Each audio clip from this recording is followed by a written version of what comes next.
Welcome to Heart Home Community's most recent Baldwinsville Community Update. I'm your host, Shelly Hoffman. Hey, everybody, and hey, Mayor Dick Clarke, how are you today?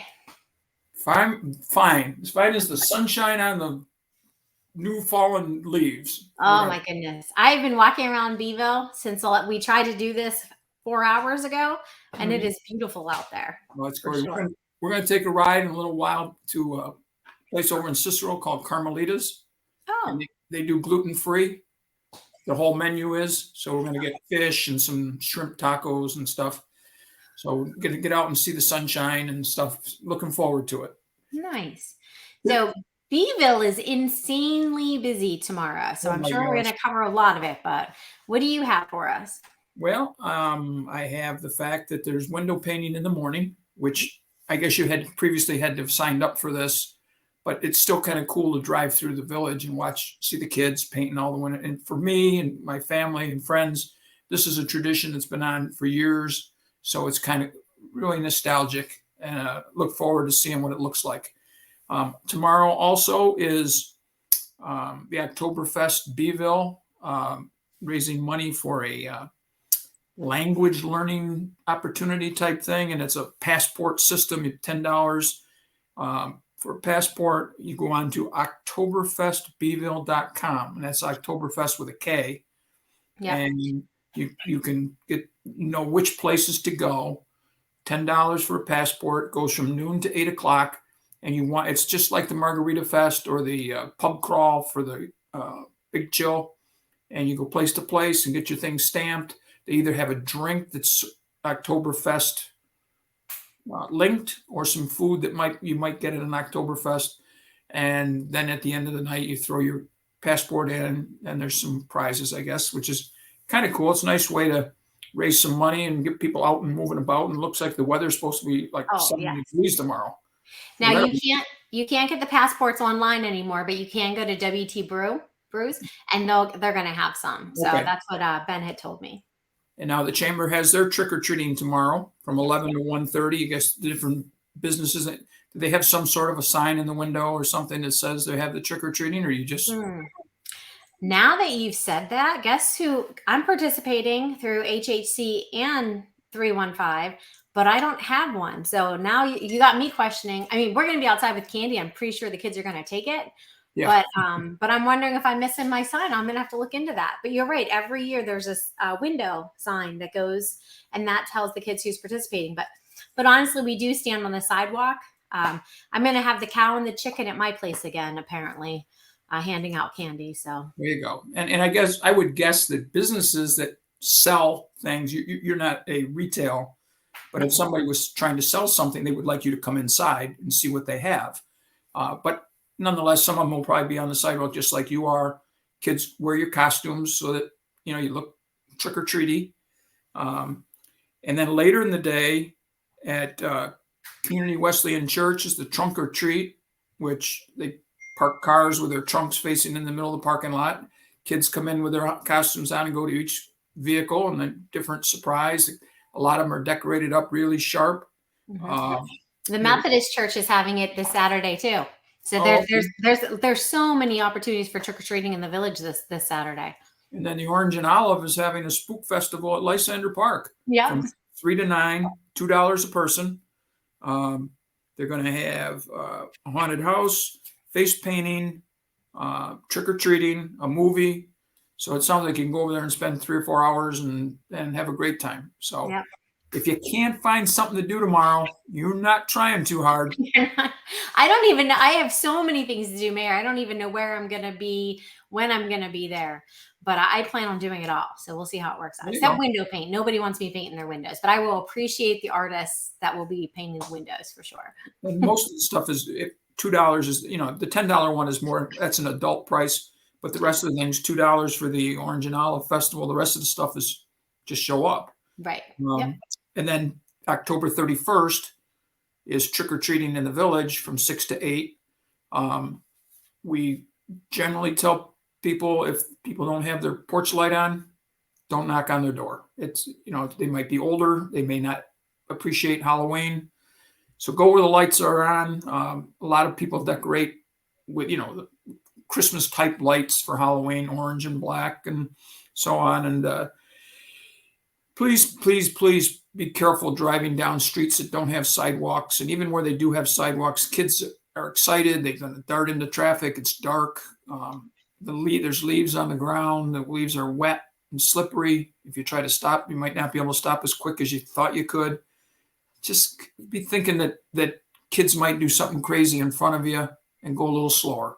And the nice thing is, usually the fire department, I know in our neighborhood, the fire truck goes up and down the street and kind of, I think, makes people think about being safe when you see that truck.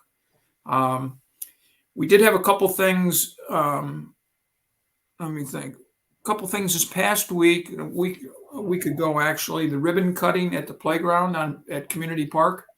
Ryan McMahon, the county executive, was out, and we were there, and the Lions Club had representatives, and we cut the ribbon, and then Chuck and the gang at the DPW cooked hot dogs and hamburgers for everybody who showed up, and there was a pretty good crowd. I was surprised. There were 30, 35 people there, including Lions Club members and some people from the county, a couple of our trustees. I know my sister Cindy was there. There were other people. They taped it for Pac B.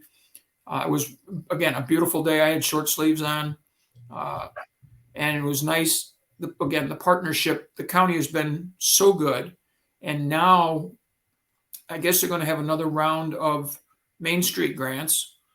And they're also going to have a round of, I was told, $1 million to share for senior centers. So our senior center is going to take stock of what projects need to be done, and the ones that would be harder for the village to do, maybe more costly, and now we'll put it together a package and submit it to the county and hope that we can get that taken care of and keep the senior center in good shape. It's in pretty good shape right now, but it's older. There's things that wear down. So Chuck will go over and walk around with Ruth Troy and see if there's anything that needs to be done. It was good news the other night. Ruth was at the town board meetings too, and apparently the two towns are going to continue to support the senior center at the rate that they have been doing it for the last 10 years, which is great. There was some concern with the budgets being tighter and inflation the way it was, that their new budgets might not be able to handle that, but they came through. The traffic light apparently is on Downer Street, but I guess it depends on when you go over there. It's an older traffic light, and what happens is every time the power goes out in a neighborhood, like a storm, that type of thing, the traffic light doesn't come back on. It needs to be tripped. So it needs to be upgraded. We've informed the people, it's not just Rite Aid, but there's a company that owns the property that's responsible for the light. They had come to our planning board years ago for the okay. The village okayed it, as long as you take care of it. And so I think we got to work out a few details, but they may have to spend $1 or $2 to get that thing working the right way. But we need it to work the right way. A lot of cars come through that area. It's very confusing to people. So a few things to throw out, some dates for people to remember. November 15th. What's November 15th, Shelley? Is that when you can't park on the streets anymore? Dang. Right there. And it's also the date you can't have trailers and campers and stuff in your driveway. You have to get them out of the driveways, November 15th through April 15th. We are pretty much winterized in the village. All the trash cans have been picked up. The docks are in. The canoe kayak launches are in. The flowers are down. The flags are down. And, it's kind of sad to see all that, but that means pretty soon Christmas lights go up. Yes. And we get ready for the tree lighting, which happens to be November 26th. Have the parade of lights and then the tree lighting as normal. Thanksgiving being November 24th. Don't forget that. Daylight savings time ends November 6th. We get dark even an hour earlier. Let's see. We are still picking up leaves, and we will pick up leaves as long as we can until we have to start plowing snow.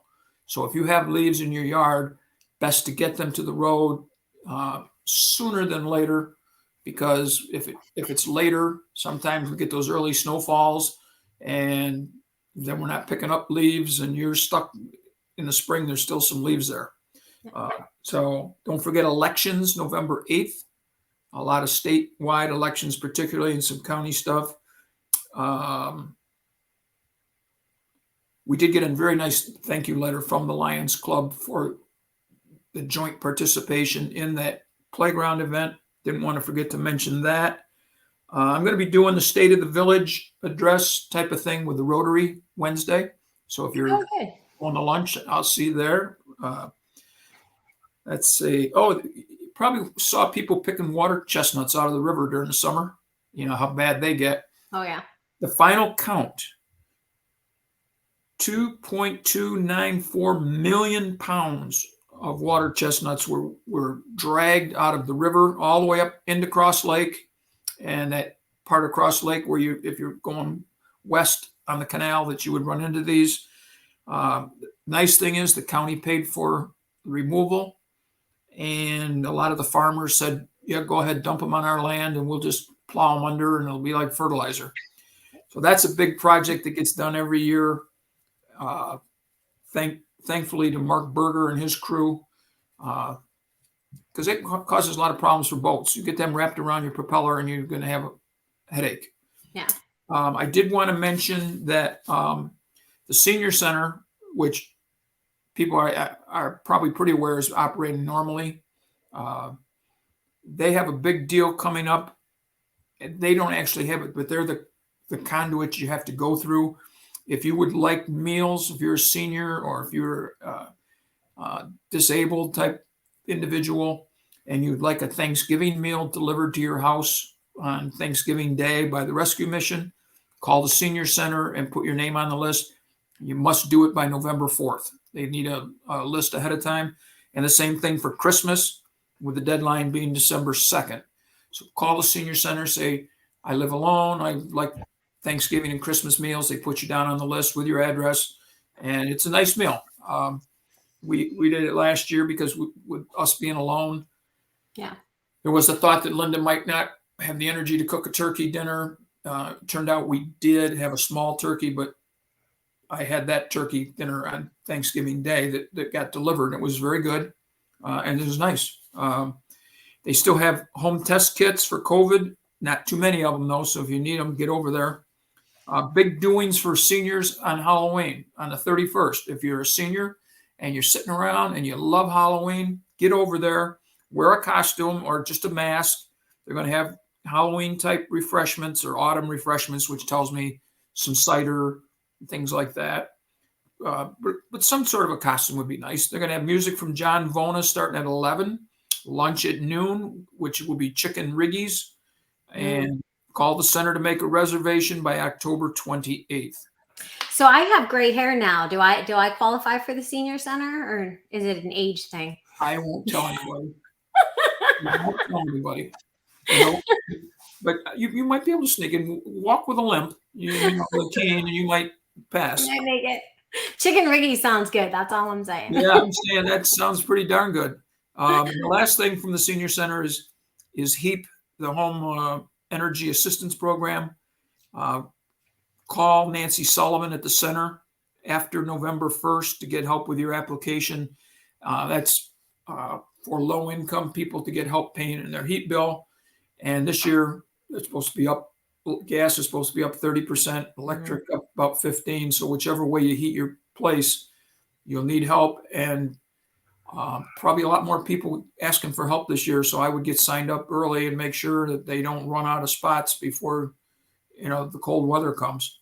But that's a great service. And just to remind people quick, 10 seconds, the senior center does much more than just have lunch and play games. They provide rides, help with all kinds of programs, income tax, how to use your computer, all that type of stuff. So take advantage if you're a senior. Go over there and see what they can do for you. I know you got to run. I don't want to tie you up, but I hope everybody has a great, safe Halloween, like a whole week of Halloween. I'm sure the schools are probably doing something, you know. Have fun. This is a good time for kids, but keep it safe. Yeah. Yep.